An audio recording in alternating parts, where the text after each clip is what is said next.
Olá, eu sou Cíntia Machado e esse é o vídeo 8 do Papo de Dentro. Hoje nós vamos falar um pouquinho sobre um assunto que a gente já vem falando ao longo dessa série de vídeos aí sobre as intoxicações tecnológicas.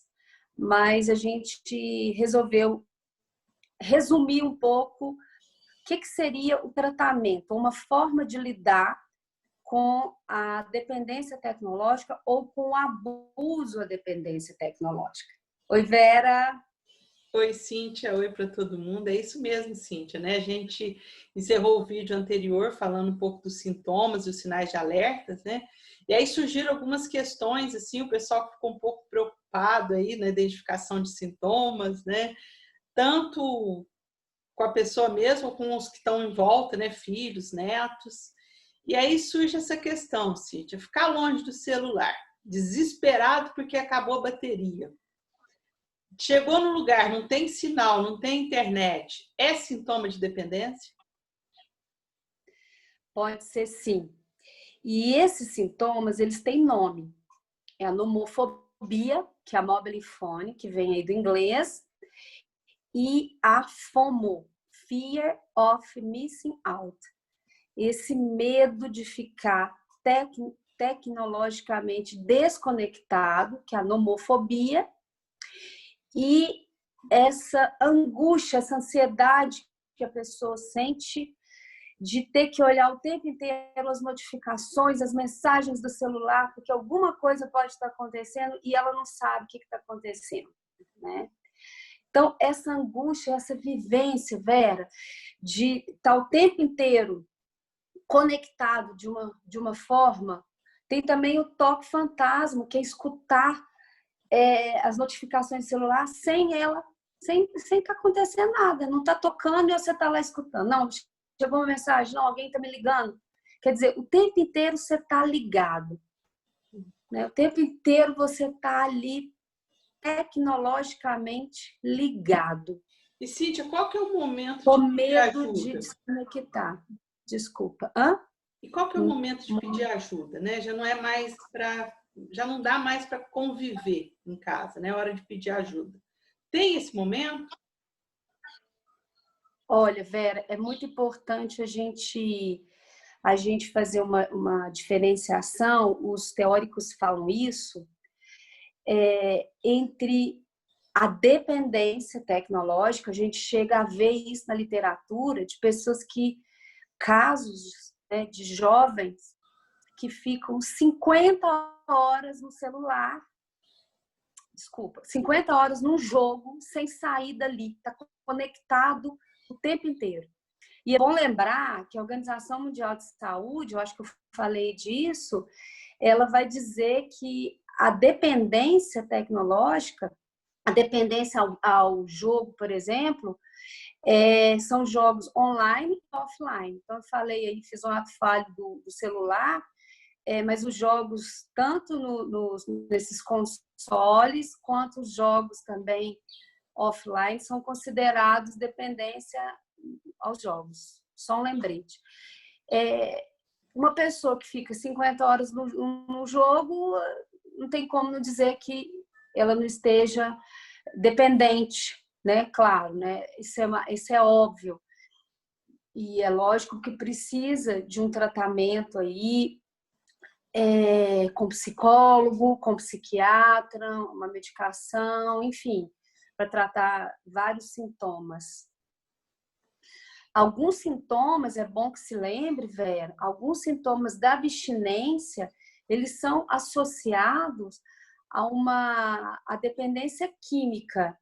A dependência tecnológica ela não é uma dependência química, é bom que se diga isso. A dependência tecnológica é uma dependência comportamental, mas alguns sintomas, eles são associados, como abstinência, aquela fissura, aquela ansiedade, aquela irritabilidade, ao largar o jogo, por exemplo, né? Mas quando você já me falou aí da fome, da nomofobia, quando você já começa a sentir isso, já é algo preocupante, né? A gente falou muito da educação digital que são os pais ali intercalando algumas atividades. Atividades nos jogos, tudo bem, os filhos querem se entreter ali sem problema, desde que seja um uso moderado. Então, intercalar com atividades ao ar livre, atividades com família, atividades outras, prazerosas, sempre lembrando isso, nós falamos bem também, né? Sempre atividades com significado para aquela pessoa. Não adianta nada a gente impor ao filho, a si próprio, agora eu vou ler, eu preciso. Então, o se repensar, o que está acontecendo comigo? Eu estou ficando irritado? O que está acontecendo que quando eu saio do jogo eu estou agressivo? Fazer isso com o adolescente parece algo impossível.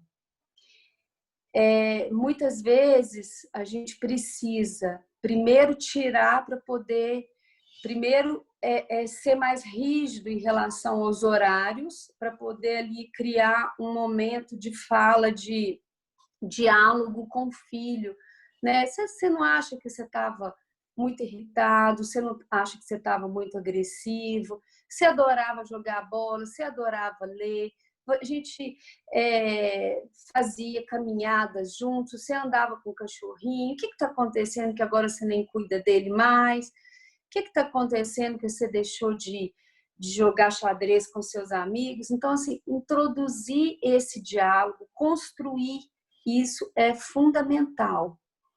Mas como os adolescentes eles são um público altamente vulneráveis e estão ainda em amadurecimento cerebral, das capacidades ali, das funções executivas, eles não têm essa capacidade de ver quando eles estão sendo impulsionados e estão viciando. Então, são os pais, né, que têm uma função protetora muito importante, que precisam colocar um limite mesmo. E aí, o limite são 2 horas por dia para um jogo, desculpa, só para 2 horas por dia para o jogo. Então, você vai intercalar com outras atividades da sua escolha. O que você quer fazer? Quando você faz essa colocação, né, da necessidade dos pais, né, dos educadores, né, de quem cuida, se vê primeiro no processo, né, para depois fazer a intervenção junto ao adolescente. Eu tive conversando com algumas pessoas, e acho interessante trazer isso aqui, assim, de algumas práticas que as pessoas adotam no dia a dia, até para monitorar um pouquinho esse tempo de distração, né? Vamos dizer, esse tempo de distração, né? Eu estava conversando com a sobrinha minha, achei interessante, porque ela falou assim, que quando toca o sininho para ela, é quando ela está ali nas redes sociais, aí aparece aquela informação. Você vai começar a ver publicações que já viu. Achei isso interessante. Uma outra questão também que eu achei interessante, assim, pessoas que têm mais de um carregador, né? Que tem aquela necessidade de ter um carregador na bolsa, que tem um carregador no carro, tem um carregador no trabalho, né? E ainda um outro também interessante, que o próprio aplicativo, os próprios aplicativos lá no menu, nas configurações, eles dão uma informação para a gente semanal aí, que foi a média de tempo que a gente ficou utilizando aquele aplicativo, né? Então, assim, é possível a gente desenvolver alguns truquezinhos, algumas dicas, né, para poder controlar um pouco esse tempo. Mas acho que o mais importante também, né, Cíntia, a gente está prestando atenção na qualidade das relações, né? Eu acho que não tem um parâmetro melhor do que aquele da gente ouvir, né, quando muitas pessoas começam a fazer referência a esse nosso comportamento, né, a cobrar atenção, né, de dizer, eu acho que a gente tem que estar olhando e ouvindo isso e prestando atenção, será que realmente eu não estou exagerando, né? Porque o problema ele não está no aparelho, né? O problema não é a tecnologia é a solução, ela não é problema. Né? É o uso que se faz, né? O uso. E aí isso chama atenção para o sujeito, né? O sujeito na era das relações virtuais, né? A gente deixar de lado um pouquinho esse foco no aparelho, na tecnologia e começar a prestar atenção na qualidade das nossas relações, né? O Nilson, ele nos provocou aí com uma provocação, hein, Nilson? Trazer Foi legal. trazer aí a modernidade líquida, né? A sociedade líquida, né? Que impactada aí com o avanço da tecnologia, principalmente no pós-guerra, né? Com a tecnologia substituindo mão de obra na indústria, com a internet nos anos 90, né? Os meios de comunicação, uma sociedade que mesmo impactada com a tecnologia continua no processo de transformação, né? Se construindo, desconstruindo, né? E aí a internet chega para fazer essas reflexões, né? Para dar visibilidade, para fomentar discussões, mas também tem o outro lado. Então, Cíntia, eu estou falando um pouquinho sobre isso, já introduzindo a nossa próxima série de vídeos aqui, né? Motivada aí pela provocação do Nilson.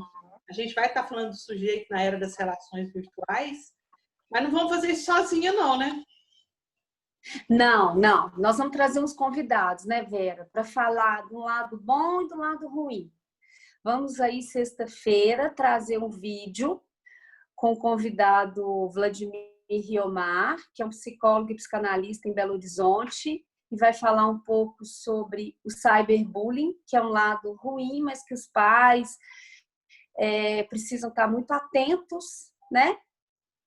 A gente precisa conversar sobre isso. E depois, semana que vem, a Ana Paula, que é uma psicóloga em Goiânia, que trabalha com a reprodução assistida e vai falar de umas coisas legais aí que é possível fazer com as mídias sociais, né, Vera? É isso, sim. Então, na sexta-feira, a gente tem vídeo novo e a gente vai parando Isso. por aqui, então. Ok. Tchau, tchau. Então, você que está nos assistindo, traz para a gente sugestões, comentários, são sempre muito bem-vindos, né, Vera? Curte, se inscreve no canal, manda conteúdo para a gente. Até a próxima, então. Tchau, tchau. Cíntia. Tchau, tchau.